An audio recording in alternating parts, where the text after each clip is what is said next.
মানুষের পরিচয় কি তার রূপ দিয়ে নাকি বংশমর্যাদা দিয়ে? তৎকালীন মদিনার অলিগলিতে এমন একজন মানুষ হাঁটতেন যাকে কেউ গুরুত্ব দিত না, যার কোনো গোত্র ছিল না, কোনো আশ্রয় ছিল না, কিন্তু আরশের মালিকের কাছে তিনি ছিলেন অতি পরিচিত। আজ আমরা শুনব হজরত জুলাইবিব রাদিয়াল্লাহু আনহু এর মহাকাব্য।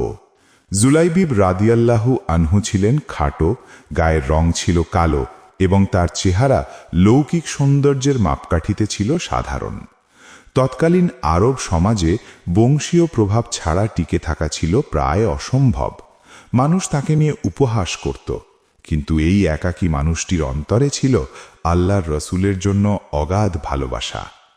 যে দুনিয়া তাকে দূরে ঠেলে দিয়েছিল, দয়ার নবী সাল্লাল্লাহু আলাইহি ওয়াসাল্লাম তাকে বুকে টেনে নিয়েছিলেন। নবীজি তাকে জিজ্ঞেস করতেন, হে জুলাইবিব, তুমি কি বিয়ে করবে না? জুলাইবিব ম্লান হেসে উত্তর দিতেন, হে আল্লাহর রসুল, আমার মতো নিঃস্ব মানুষকে কে বিয়ে করবে? নবীজি বলতেন, আল্লাহর কাছে তুমি নিঃস্ব নও। একদিন নবীজি এক আনসারী সাহাবীর বাড়িতে যেয়ে বললেন, আমি তোমার কন্যার জন্য বিয়ের প্রস্তাব এনেছি। সাহাবী আনন্দিত হয়ে ভাবলেন, নবীজি হয়তো নিজের জন্য প্রস্তাব দিচ্ছেন। কিন্তু নবীজি সাল্লাল্লাহু আলাইহি ওয়াসাল্লাম যখন জুলাইবিব রাদিয়াল্লাহু আনহু এর কথা বললেন, তখন সাহাবী ও তার স্ত্রী কিছুটা দ্বিধায় পড়ে গেলেন, কারণ জুলাইবিব দেখতে সুন্দর ছিলেন না এবং দরিদ্র ছিলেন। ভেতরে সাহাবীর কন্যা পর্দার আড়ালে দাঁড়িয়ে সব শুনছিলেন। যখন পিতামাতা চিন্তিত, তখন সাহাবীর কন্যা দৃঢ় কণ্ঠে বললেন, তোমরা কি রাসূলুল্লাহের প্রস্তাব ফিরিয়ে দেবে? তিনি যার উপর সন্তুষ্ট, আমি তার উপর সন্তুষ্ট। আমাকে জুলাইবিবের হাতে তুলে দিন, আল্লাহ আমাকে ধ্বংস করবেন না।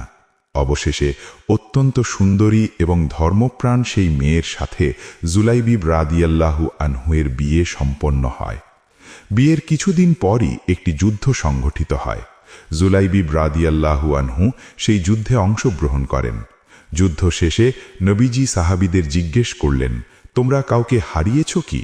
সাহাবীরা কয়েকজনের নাম বললেন। নবীজি সাল্লাল্লাহু আলাইহি ওয়াসাল্লাম পুনরায় বললেন, আমি তো জুলাইবিবকে খুঁজে পাচ্ছি না। খোঁজাখুঁজির পর দেখা গেল জুলাইবিব রাদিয়াল্লাহু আনহু যুদ্ধের ময়দানে 7 জন শত্রুকে হত্যা করার পর শহীদ হয়েছেন।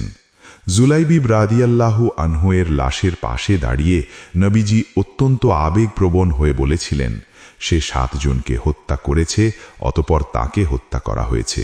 সে আমার এবং আমি তার। সহিহ মুসলিম।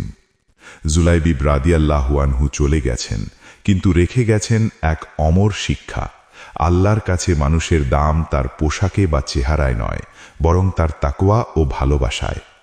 আজ হয়তো মদিনার সেই অলিগলিতে জুলাইবিব নেই, কিন্তু ইতিহাসের পাতায় তিনি অমর হয়ে আছেন নবীজির আপনজন হিসেবে।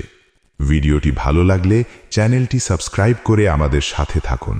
দেখা হবে পরের ভিডিওতে ইনশাআল্লাহ। আল্লাহ হাফেজ।